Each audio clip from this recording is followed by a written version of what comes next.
আমরা একটু সেগুলো নিয়ে চিন্তা করব, নিজেকে স্থিত করব আমাদের স্বস্থিতির আসনে। আর ঈশ্বর আজকে আমাদের যা শোনালো আমরা সেগুলো নিয়ে একটু চিন্তা করব। বা বলছেন, আমাদেরকে যদি দেবতা হতে হয় তবে আমাদের জ্ঞানরূপী অমৃত পান করতে হবে এবং অন্যকেও এই জ্ঞানরূপী অমৃত এখন পান করাতে হবে। বা বলছেন যে সত্য যুগের প্রজা কারা হয়?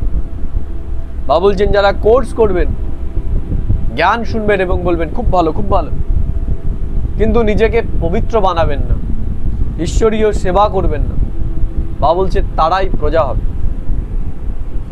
বাবা আজকে আরো বললেন যে এখন আমাদের একটাই কাজ, সেটা হচ্ছে ঈশ্বরীয় সেবা। আমাদের সবার কাছে এই ঈশ্বরীয় জ্ঞান নিয়ে যেতে হবে। আমাদের এখন সবাইকে বোঝাতে হবে যে আমরাই সত্য যুগের মালিক ছিলাম, আমরাই নরশ্রেষ্ঠ নারায়ণ, নরশ্রেষ্ঠ লক্ষ্মী ছিলাম, আমরাই জন্ম নিতে নিতে দেবতা থেকে বৈশ্য শূদ্র হয়ে গেছে। আবার পুনরায় আমরাই এখন সাধারণ শূদ্র থেকে পবিত্রতা এবং জ্ঞানকে ধারণ করে পুনরায় নিজেকে দেব তুল্য তৈরি করছি। বাবা আজকে আরো বললেন যে সকলকে আমাদের জিজ্ঞেস করতে হবে যে তোমরা যে পুজো করছো এটা কবে থেকে করছো এবং কেন করছো।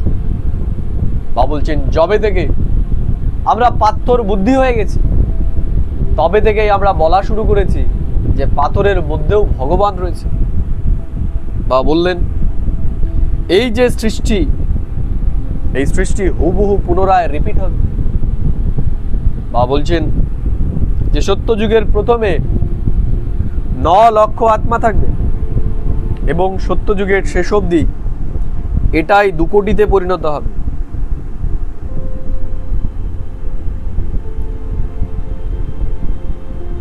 বা বলছেন সবাইকে এখন আমাদের এটাই বোঝাতে হবে যে কিভাবে আমরা ধর্মভ্রষ্ট কর্মভ্রষ্ট হয়ে আমরা শ্রেষ্ঠ দেবী দেবতা থেকে সাধারণ মানুষে পরিণত হয়েছে। বাবা আজকে বারবার যেই বিষয়টার উপর আমাদের ধ্যান প্রদান করিয়েছেন সেটা হলো এখন এই পড়াটাকে আমাদের খুব ধ্যান সহকারে পড়তে হবে, খুবই আনন্দের সহিত খুশির সহিত এই পড়াটাকে এখন আমাদের পড়তে হবে এবং আমাদের জীবনকে পুনরায় দেব তুল্য বানাতে হবে। বাবা বলছেন আমাদের বুদ্ধিকে পারস বুদ্ধি বানানোর জন্য এখন পড়ার ওপর পুরোপুরি ধ্যান দিতে হবে, শ্রীমত অনুসারে আমাদেরকে চলতে হবে। বাবা বলছেন আমি সহকার বা ধনবান পয়সাবান এই নেশাকে ত্যাগ করে, ফ্যাশনকে ত্যাগ করে এখন ঈশ্বরীয় সেবা আমাদের করতে হবে। বাবা বলছেন hear no evil, see no evil. আমরা যেন ফালতু বিষয়ের মধ্যে সময় না দিই, আমরা যেন ফালতু কথা না শুনি, আমরা যেন ফালতু চর্চার মধ্যে আমাদের মূল্যবান সময় এখন নষ্ট না করি। বাবা আজকে বরদানে বললেন যে সব সময় আমাদের নতুন জীবনের স্মৃতিতে থাকতে হবে, আমাদের কর্মেন্দ্রিয়ের ওপর বিজয় প্রাপ্ত করতে হবে। বাবা বলছেন ব্রাহ্মণ জীবন মানে মর্জিবা জন্ম। যেমন মৃত্যুর পর পুরনো শরীরের সাথে আমাদের কোনো সম্পর্ক থাকে না, তেমনি বাবা এখন আমাদেরকে বলছেন আমাদের স্থিতিও এইরকমই তৈরি করতে হবে। আমাদের যেন পুরনো সংস্কার, পুরনো স্বভাব আমাদেরকে ডিস্টার্ব না করে, পুরনো সংস্কার যেন পুরনো জন্মের, আগের জন্মের কিছু ছিল এই রকম অনুভূতি আমাদের করতে হবে।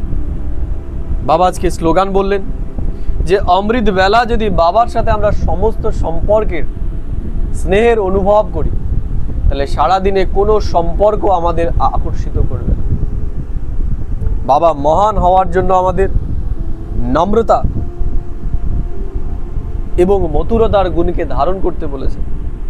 বাবা বলছেন